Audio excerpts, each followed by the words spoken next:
अपना उद्बोधन दें। खड़े होकर के कहा उन्होंने, श्रीमान महोदय हम तो इसीलिए आए हैं।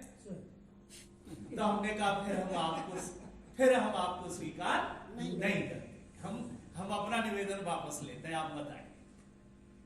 तो इस तरह से तो कल मैंने ये बात कही। अच्छा, हमारे भी बीच में कुछ विवाद होते रहते हैं भक्ति को लेकर।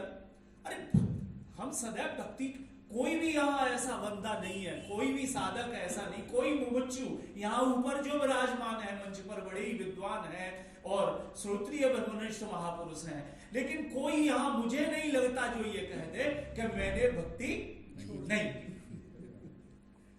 मैंने सगुण उपासना नहीं। कोई भी कह दे कि प्रतिकूलताएं आने पर अथवा मैं जिस पद पर खड़ा हूं अध्यात्म क्षेत्र में, मैं जिस पद पर हूं, वास्तविक आप पाएंगे कि वह पद आपको अपने पुरुषार्थ से प्राप्त नहीं हुआ है, बल्कि कृपा से प्राप्त। क्योंकि जो सर्वोच्च आदम पद है, जिसे पाकर जीव समस्त कलेशों से मुक्त हो जाता है, अनर्थ की निवृत्ति हो जाती है, जो सर्वोच्च पद है, वास्तविक श्रुतियां भी गवाह हैं। और देखो नायम आत्मा प्रवचन लभ्यो, क्यों? और अगले मंत्र में उसमें कहा नच वृतो दुष्कृत, जो दुष्कर्म से विरत नहीं हुआ, जिसने, देखो कल वैराग की बात चली, वैराग का अर्थ में ये नहीं, कुछ मेरे बीच में ऐसे लोग हैं और आप ब्रह्मज्ञानी बनते अभी तक तो घर छोड़ा नहीं। ये कितनी छोटी सोच है। और आप खूब हाय माया में लग रहे हैं काय के ब्रह्मज्ञानी है। अरे भाई, ब्रह्मज्ञान तो और अपने कर्तव्य पर दृढ़ कर देता है, कर्तव्य के प्रति जागरूक कर देता है। कोई फौजी, एक सैनिक कोई यदि डरपोक है सीमा पर और सैनिकों के पीछे पीछे रहता है, अपनी जान के प्राणों की परवाह किए रहता है, यदि वो गीता पढ़ ले तो वो सामने आ जाएगा। परसों श्वेता सिंह आज तक की जो एंकर है, रिपोर्टर, वो यूक्रेन रूस में हो रहे युद्ध में और रिपोर्टिंग करते करते एक सैनिक के पास पहुंच गई और उनसे बात करने लगी। उन्होंने पूछा आदि करे और करवावे। तो ये इस तरह के हम लोगों के शास्त्र विरुद्ध बातें, शास्त्र विरुद्ध प्रश्न करना, शास्त्र विरुद्ध बोलकर वितंडा पैदा कर देना, ये कब थमेगा भाई? ये रुक जाना चाहिए। तो कल भी मेरे यही बात थी और आज भी यही बात है कि जो शास्त्र का जो तात्पर्य है ब्रह्मात्मा की एकता का निश्चय है और उनका जो प्रतिपादन है शास्त्रों का, वह भी यही है।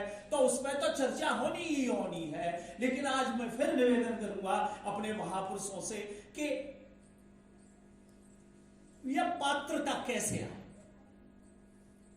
वह पात्रता का वह सदाचार, वह साधना है जो इसे योग्य बना सके कि हम उसे सहज स्वीकार कर सकें, हम तात्पर्य का निश्चय कर सकें।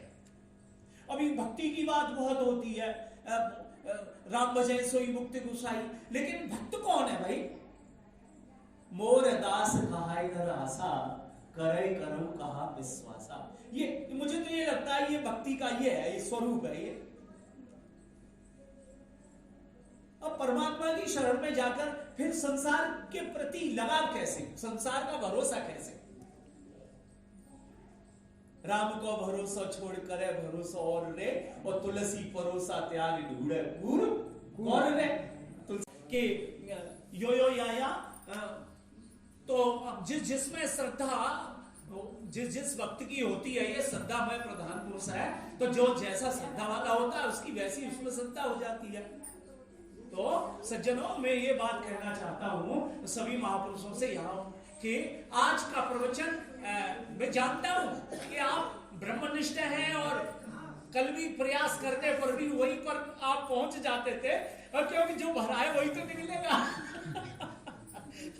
तो आज भी मैं ये प्रयास करूंगा, हमारी बहन माताएं भी, इनकी संख्या देखकर मुझको बड़ा मन में फील होता है। मन शांत नहीं हुआ, संसार में मन अनुरक्त बना रहा तो जन्म मरण समाप्त नहीं होंगे। और इस जन्म में किसी के चेहरे पर सुख संतोष नहीं दिखाई देता, चाहे कपड़े कितने भी महंगे पहने हुए होते हैं और होती है, आभूषण पहने हुए होते हैं, लोग देखा है मैंने। अब तो मोटी मोटी सोने की माला है, बड़ा पैसा है, 2 नंबर का खून कमा रहे लोग, लेकिन चेहरे पर संतोष, सुख और प्रसन्नता और तेज ओज से लोग हीन हो गए।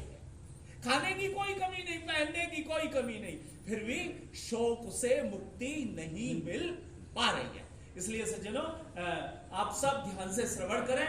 और ये भक्ति जो एक पूर्ण समर्पण है, एक पूर्ण भरोसा है, ये कैसे हमारे भीतर उत्पन्न हो, और जो ब्रह्मात्मा की एकता का निश्चय है, श्रेयान द्रव्यमयाद यज्ञ ज्ञान यज्ञ परंतपा, जो संपूर्ण ज्ञान यज्ञों में जो ज्ञान यज्ञ सबसे श्रेष्ठ है, जिसमें संपूर्ण कर्म जलकर भस्म हो जाते हैं, उसकी भी चर्चा होगी। लेकिन उसकी पात्रता कैसे आएगी, इस पर भी मैं चाहूंगा आज सभी महान पुरुष ये भी हमें मार्गदर्शन करते रहेंगे। इतना कहकर क्षमा प्रार्थी। बोल गोविंद भगवान की जय।